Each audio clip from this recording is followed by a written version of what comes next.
the sky fell down, where were you? When the lights went out, holding tight to all of the things that you love, all the things that you love. 皆さんこんにちは、ナミです。私たちは最近アリカンテという町に引っ越してきました。今日はそこから行けるタバルカ島という場所に行ってきます。現在朝の7時半。海が綺麗な島ということで朝から満喫したいと思ったので朝から向かいます。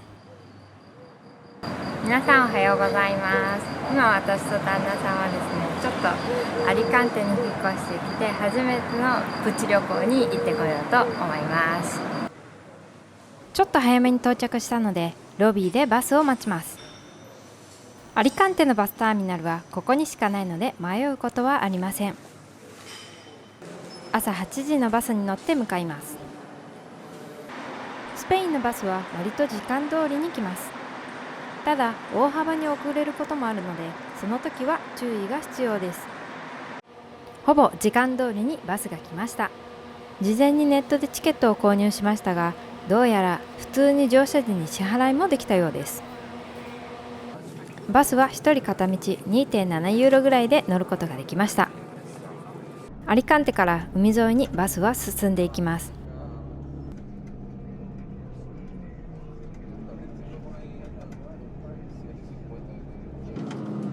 途中高級そうなエリアを通ったのでまた別の機会に探検しようと思います。サ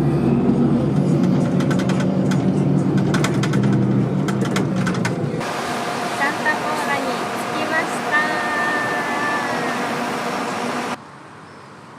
サンタポーラはビーチで有名なリゾートタウンです。かつてはローマ帝国時代の港湾都市として栄えたそうです。バスターミナルからフェリー乗り場まで少し距離があるので歩いて向かいます。ちなみにフェリーのチケットはいつものごとくゲットユアガイドにて事前予約しました。サンタポーラからだと1人往復10ユーロで行くことができました。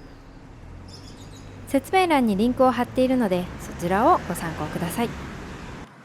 ちなみにアリカンテに住み始めてからビーチに行くのが好きになり、専用の防水バッグも夫婦で購入しました。アリカンテは比較的治安はいいと思っていますが、さすがにビーチに荷物を置いたまま海に入るのはまだ怖いです。これがあればバッグごと海に入れるので安心です。港のエリアに到着しました。まだ朝早いので開いていないお店もありますが、夜になるとここはにぎわいそうです。すごいね。値段は結構しますがおしゃれなレストランが多かったです。ちなみにスペインではデサユノというモーニングを食べる習慣があるので、カフェによっては500円くらいでパンとコーヒーを飲むことができます。ちょっと早いですがフェリー乗り場に着きました。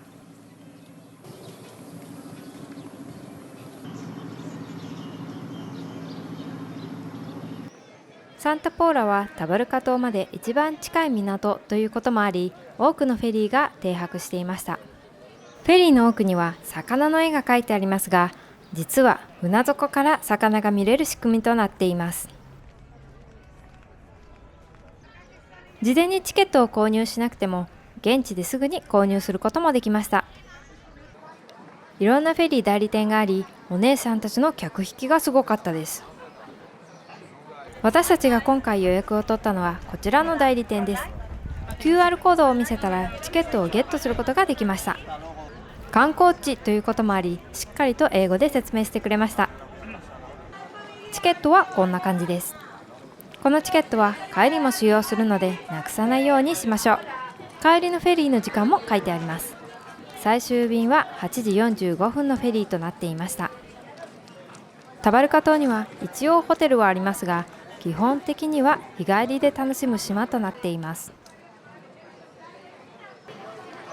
早めに到着したので9時半のフェリーに乗ることができました。チケットを渡すとこのようにパンチで穴を開けてくれました。フェリーの席は自由です。フェリーによっては2階席もあります。運航会社によって様々ですが、フェリーの船内をぐるっと撮影してみました。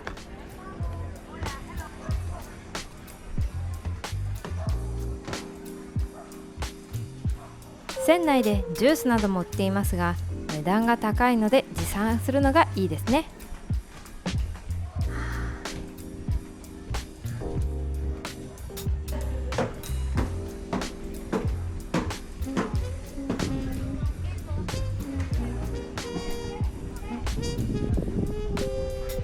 今サンタポーラのバス停から歩いて港まで行きました。船もすぐ乗れて、今からタバルカ島へ向かいます。すごい、あそこにチケットセンターがすごいあるんですけど、売り子のお姉さんたちが結構グイグイにチケットを売ろうとしてくるんで、それすごいびっくりしまし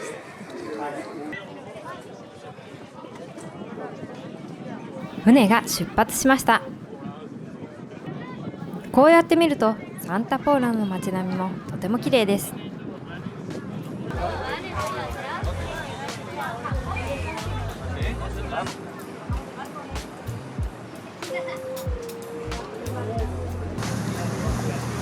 沖へ出ると船は結構な速度で進んでいきます。今日は海は穏やかでしたが、天候があまり良くないとタバルカ島まで行くのにもう少し時間がかかるそうです。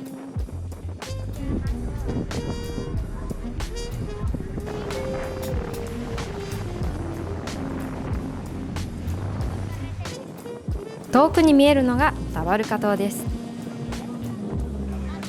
早く島へ行きたい方はこのような小型の高速フェリーもあるみたいです。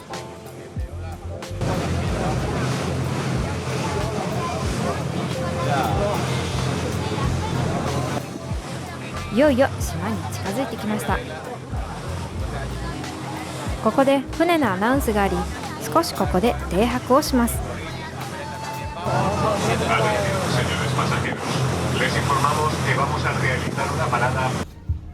このタイミングで一度船を止めてくれて、船底から海の中の魚を見ることができました。ただちょっとガラスが傷ついて曇っていて、あまり綺麗に撮影することができませんでした。島の周りには多くの魚が泳いでおり、船の上からもこんな感じで確認できました。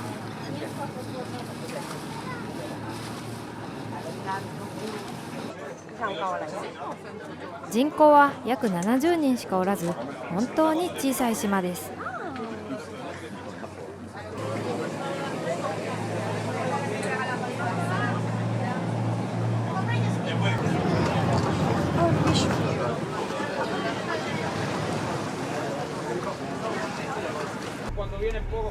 いよいよ島に上陸しました。もう早速水が透き通っていて、魚がクリアに見れます。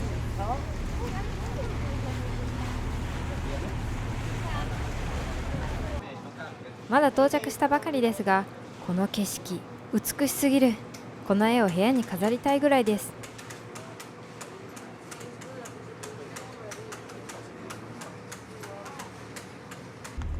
港は島の中心にあり、すぐに町に行くことができます。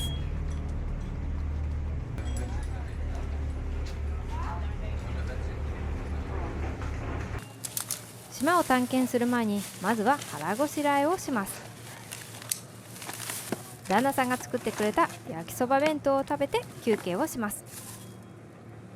タバルカ島に到着しました。イエーイ。サンタポーラの港からだいたい30分ぐらいですぐ着きました。結構すごいスピードで行ったよね。早かった。旦那さんが作ってくれたこの焼きそばを、お弁当を食べてからタバルカの島に行って泳いだりしようと思います。タバルカにもレストランたくさんあるんですけど、なんかめちゃくちゃ高いのでお弁当を持参することをお勧めしますなので私たちもお弁当を持参しました。で今からこれから食べてタバルカを探検していこうと思います。どうぞお楽しみください。ここはかつては海賊の拠点で18世紀に要塞化されました。現在は観光と自然保護で知られ、日帰り旅行先として人気です。タバルカ島は本当に小さな島なので自動車はありません。代わりにこのようなフォークリフトがあり、常に港と町を往復して物資を運んでいました。さてご飯も食べたので島の散策に行きたいと思います。まず私たちをお迎えしてくれたのがこちらのタバルカと書かれた大きなサインです。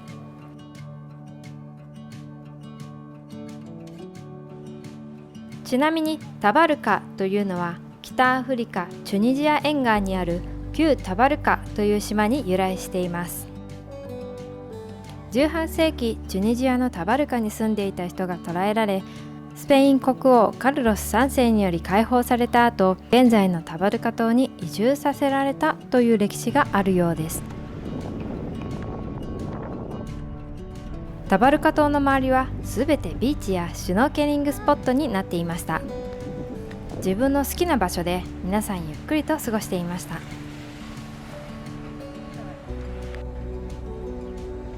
港からそのまままっすぐ進むとメインのビーチがあります。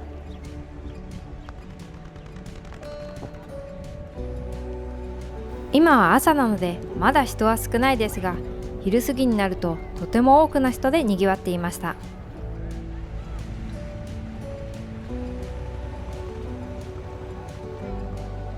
また後ほどここに戻ってきて海に入りますが、砂がふわふわで気持ちのいいビーチでした。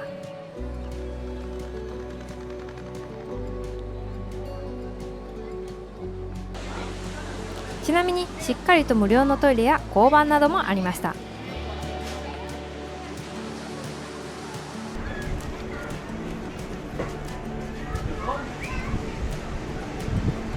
スペインでも水の事故が増えているので、ライフガードさんもしっかり常駐しています。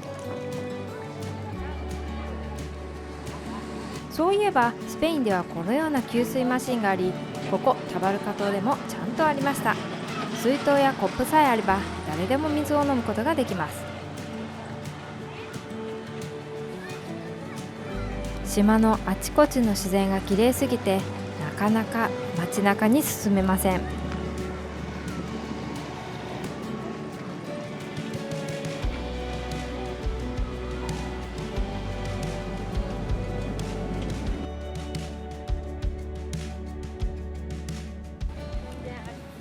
島の西側に進むと城壁があり、この奥が中心地となります。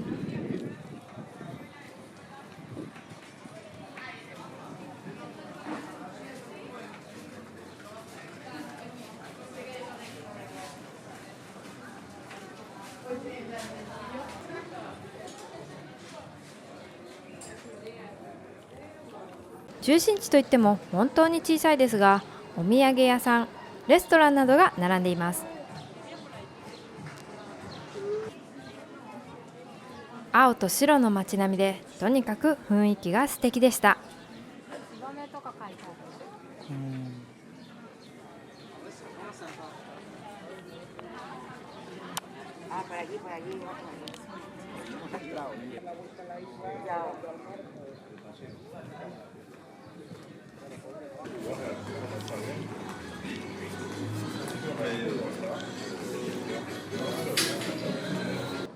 街中には木陰のベンチもあり、ゆっくりしながら観光できました。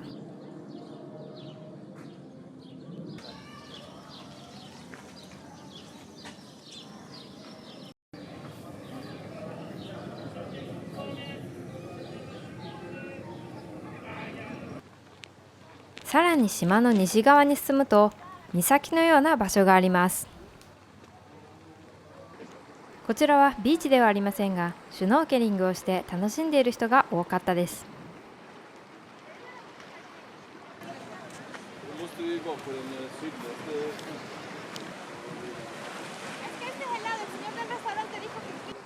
こちらの皆さんは向こう側に行ってプライベートな時間を過ごすみたいです。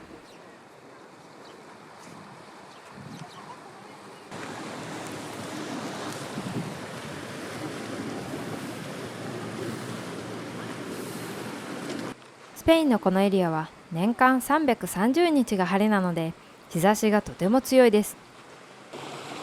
帽子やサングラスなどの日焼け対策をすることをお勧めします。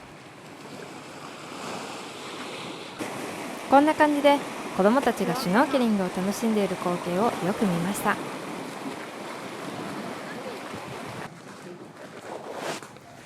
さあ私たちも海に入ってみたいと思います。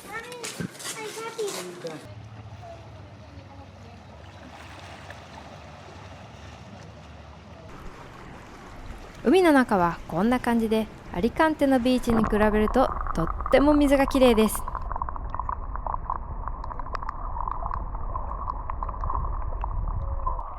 目の前を魚が泳いでいるので至近距離で見ることができました。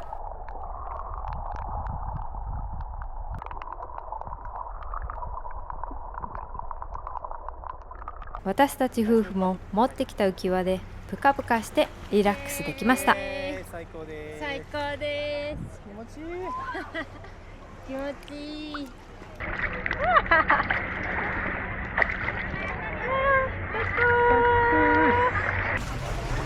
島のあちこちではこんな感じで洞窟みたいになっているところもあり、隠れ家みたいになっている場所もありました。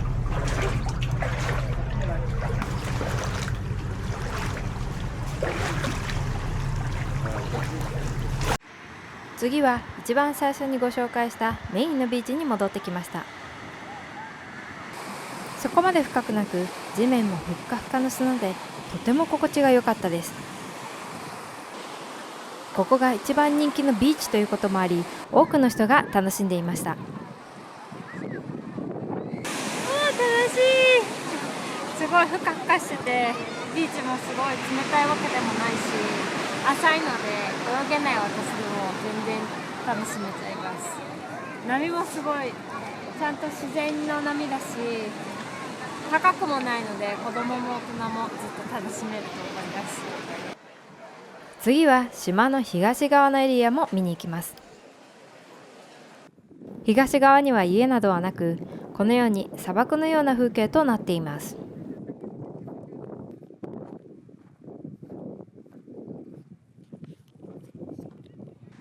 ただ人が少ないこのような小さなビーチを見つけることができました。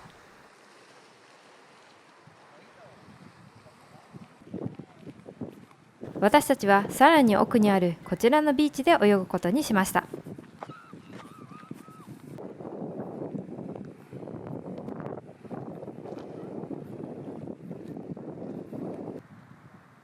東側にあるこちらの建物はサンホセの塔と呼ばれ、1790年に建てられた軍事要塞です。現在ではスペイン国家警察の一部であるグアルディアシビルの施設として利用されています。この辺りは自由に散策できますが、この乾燥した植物はトゲトゲでとても硬いので、歩く際は注意しましょう。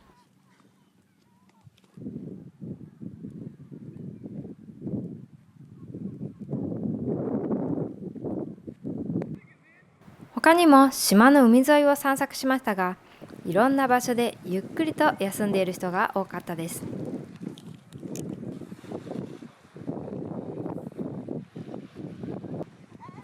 私はこの島がとっても気に入ったので、今年の夏にもう一回来てみたいと思います。その時にはさらに奥に進んで隠れスポットを見つけたいと思います。